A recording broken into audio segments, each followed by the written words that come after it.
Hi guys, welcome to I dream. నేను మీ చాణక్య. ఈరోజైతే దేవర movie review అనేది కూడా మనం చెప్పుకుందాం. అండ్ రివ్యూ స్టార్ట్ చేసే ముందు ఇది కంప్లీట్లీ నా పర్సనల్ ఒపీనియన్. మూవీ విషయానికి వస్తే మాత్రం ఫస్ట్ ఆఫ్ ఆల్ నాకైతే నచ్చింది. ఎందుకంటే 6 ఇయర్స్ తర్వాత ఎన్టీఆర్ గారిని ఒక సింగిల్ మూవీలో సింగిల్ హీరోగా ఎలా అయితే చూడాలనుకుంటున్నామో ఒక పర్ఫెక్ట్ ఎలివేషన్ మాస్ మూవీ అనేది కూడా ఎన్టీఆర్ గారికి కొరటాల శివ గారు ఈ మూవీ ద్వారా కూడా ఇచ్చారు. అండ్ కంప్లీట్గా ఇచ్చారంటే మాత్రం చెప్పడం కొంచెం కష్టమే. ఏంటంటే మాస్ ఎలిమెంట్స్ కానీ ఎన్టీఆర్ గారిని 6 ఇయర్స్ తర్వాత ఒక సింగిల్ హీరోగా మూవీ వస్తుంది అని అంటే మనకు ఎలాంటి ఎలివేషన్స్లో ఆయనను చూడాలి అని అనుకుంటామో అలాంటి వాటికి మాత్రం పర్ఫెక్ట్ మూవీ అనే చెప్పుకోవాలి. అంటే ఈ మూవీ స్టోరీ విషయానికి వస్తే స్టోరీ మనందరికీ తెలిసిన స్టోరీనే. సో ప్రిడిక్టబుల్ అయిన స్టోరీ లైన్నే మన కొరటాల శివ గారు తీసుకొని మరి ముందుకు వెళ్ళారు. కానీ కొన్ని సబ్ ప్లాట్స్ని తీసుకొని సో దాన్ని చుట్టూ తిరిగే స్టోరీగా కూడా దీన్ని కంప్లీట్గా బిల్డ్ చేసుకున్నారు. అండ్ మెయిన్గా మనం మాట్లాడుకోవాల్సింది ఎన్టీఆర్ గారు. అండ్ ఫస్ట్ హాఫ్లో వచ్చే దేవర క్యారెక్టరైజేషన్ అంతా చాలా కంపోజ్డ్గా ఉంటుంది. సో ఆనందం వచ్చినా బాధ వచ్చినా కానీ సో అది లిమిటెడ్గా చూపించే ఒక పెద్దరికమైన క్యారెక్టర్లో ఆయన్ని మాత్రం చాలా బాగా అనిపించింది. అండ్ సెకండ్ హాఫ్లో వచ్చే వర క్యారెక్టర్ మాత్రం అవుట్ ఆఫ్ ద బాక్స్. ఏంటంటే సో ఇప్పుడు జనరేషన్లో ఉన్న పిల్లవాడు, సో భయపడుతూ ఉన్న పిల్లవాడు, అంటే భయపడుతూ ఉన్న అబ్బాయి ఎలా ఉంటాడో ఆ క్యారెక్టరైజేషన్లో మాత్రం ఎన్టీఆర్ గారు చించేశారు. అండ్ ఫస్ట్ హాఫ్తో కంపేర్ చేసుకుంటే సెకండ్ హాఫ్ కొంచెం తగ్గినట్టు అనిపించినా కానీ ఫస్ట్ హాఫ్ మాత్రం గూస్ బంప్స్ తెప్పించే మూమెంట్స్ చాలానే ఉన్నాయి.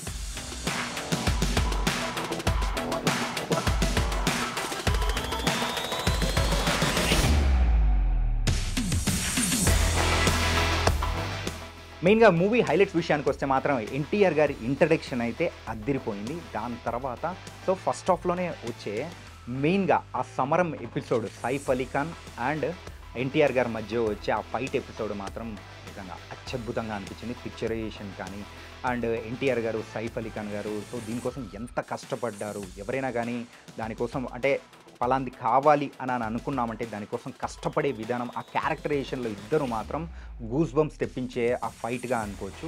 అండ్ లేటర్ ఇంటర్వెల్ ఎపిసోడ్ కూడా అద్దిరిపోయింది. మ్యాన్ ఆఫ్ మాసెస్ అని ఎన్టీఆర్ గారిని ఎందుకంటామో అని మరొకసారి నిరూపించారు. మెయిన్గా ఇంటర్వెల్ ఫైట్ ఎపిసోడ్లో వచ్చే ఒక మూమెంట్ అయితే మనం కూడా గ్లిమ్స్లో చూసాం. ఒక హాఫ్ మూన్ని కూడా ఫుల్ మూన్లా చేసేలా కూడా మిగతా బ్లడ్ అనేది కూడా వస్తుంది. ఆ మూమెంట్స్ అయితే థియేటర్ రెస్పాన్స్ నాకైతే నిజంగా అద్దిరిపోయేలా అనిపించింది. ఇంకా నెక్స్ట్ సెకండ్ హాఫ్ విషయానికి వస్తే మాత్రం వర క్యారెక్టర్. సెకండ్ హాఫ్ అంతా వర వరల్డ్ బిల్డింగ్ నుంచి మొదలవుతూ ఉంటుంది.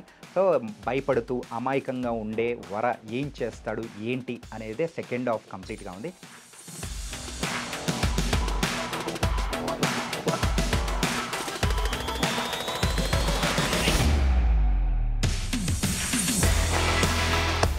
జాన్వీ కపూర్ ఫస్ట్ హాఫ్లో ఉండదు, సెకండ్ హాఫ్లో వస్తుంది.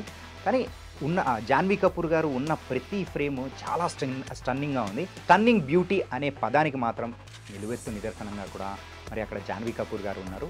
ఆ రోజుల్లో 90s కిడ్స్ కానీ 80s కిడ్స్ ఎవరైనా ఉన్నారో వాళ్ళ టైంలలో శ్రీదేవి గారిని చూసి ఎలా అయితే మెస్మరైజ్ అవుతారో ఇప్పుడున్న జనరేషన్ వాళ్ళు జాన్వీ కపూర్ గారిని చూసి అలాగే తెలుగు ప్రేక్షకులు కూడా దగ్గర తీసుకుంటారని మాత్రం ఈ మూవీ ద్వారా క్లియర్గా అర్థమవుతుంది.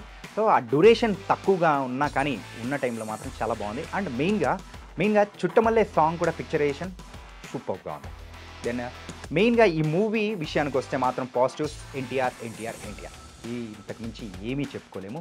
అండ్ ప్రొడక్షన్ వాల్యూస్ చాలా బాగున్నాయి. అండ్ సైఫ్ అలీ ఖాన్ గారు కానీ శ్రీకాంత్ గారు కానీ అండ్ ప్రకాష్ రాజ్ గారు కానీ వీళ్ళ క్యారెక్టర్స్లో మాత్రం చాలా సూపర్గా ఇమడిపోయి ఉన్నారు. మెయిన్గా ఈ అందరి క్యారెక్టర్స్లో కల్లా సైఫ్ అలీ ఖాన్ గారి విలనిజం మాత్రం అద్దిరిపోయేలా కూడా ఉంది. ఎందుకంటే ఎవ్రీ ఫ్రేమ్లో సైఫ్ అలీ ఖాన్ గారు కనిపించిన ప్రతి ఫ్రేమ్లో సైఫ్ అలీ ఖాన్ కనిపించలేదన్నమాట. బైరా క్యారెక్టర్ కనిపించింది. దేవరని ఎలా అయితే పడగొట్టాలి, సో తనను చంపేయాలి అనే ఒక కసి తన కళ్ళల్లో మాత్రం 2 వేరియేషన్స్గా కూడా మరి సైఫ్ అలీ ఖాన్ గారు చాలా చక్కగా చూపించారు.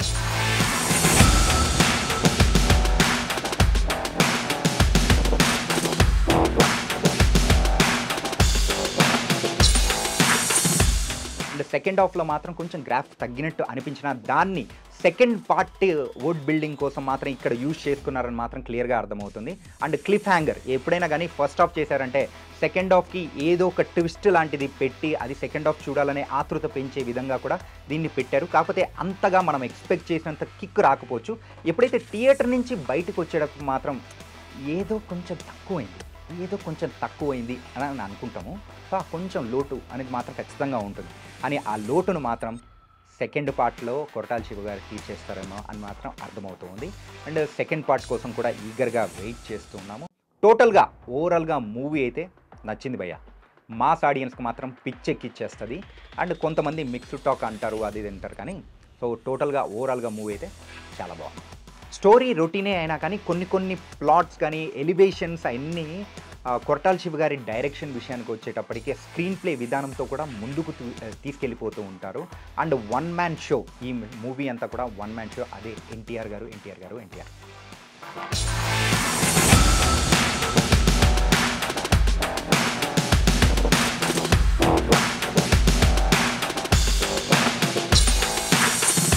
ప్రొడక్షన్ వాల్యూస్ విషయానికి వస్తే మాత్రం ప్రొడ్యూసర్స్ ఈ మూవీ గురించి ఎంత కష్టపడ్డారో కళ్యాణ్ రామ్ గారు కానీ, సుధాకర్ గారు కానీ వీళ్ళందరూ చెప్తున్న దాని ప్రకారం అయితే మూవీ గురించి చాలా ఖర్చు పెట్టారు. ఒక డిఫరెంట్ వరల్డ్‌ని మనకు చూపించాలి, అందులోకి తీసుకెళ్ళాలి అనుకున్న దాంట్లో మాత్రం ఖచ్చితంగా 90% సక్సెస్ అయ్యారని చెప్పుకోవాలి. మెయిన్‌గా మూవీ అంతా కూడా సో కంప్లీట్‌గా ఒక 4 గ్రామాలు, సో అక్కడున్న సముద్రం చుట్టే తిరుగుతూ ఉంటుంది. ప్రతి ఒక్కరి క్యారెక్టర్స్ కూడా వాళ్ళ ఇంపార్టెన్స్ అనేది కూడా చాలా చక్కగా కొరటాల శివ గారు రాసుకున్న విధానం తగ్గట్టు చాలా బాగుంది. అండ్ కొరటాల శివ గారు బౌన్స్ బ్యాక్ అయ్యారనే చెప్పుకోవాలి. అండ్ ఇంకొకరి గురించి కూడా మనం ప్రత్యేకంగా మాట్లాడుకోవాల్సింది ఏంటంటే music director Anirudh. So songs విషయమైనా కానీ, బీజీఎం విషయమైనా కానీ, ఫైట్స్లో వచ్చేటప్పుడు బ్యాక్గ్రౌండ్ మ్యూజిక్ అయితే నిజంగా అద్దిరిపోయింది భయ్య. ఆ ఫైట్స్ అంత ఎలివేట్ అవ్వడానికి అనిరుద్ గారు ఇచ్చిన బ్యాక్గ్రౌండ్ మ్యూజిక్ కూడా ఒక కారణం అని కూడా చెప్పుకోవచ్చేమో. అక్కడ ఎన్టీఆర్ గారిని స్క్రీన్ మీద చూస్తుంటే బ్యాక్గ్రౌండ్ మ్యూజిక్లో ఆ ఎలివేషన్ ఇస్తూ ఉంటే మాత్రం ఫ్యాన్స్కి మాత్రం నిజంగా ఒక పండగ, ఫ్యాన్స్కి మాత్రం ఇదొక పండగ అని మాత్రం అదిరిపోయేలా చూపించేశారు కొరటాల శివ గారు.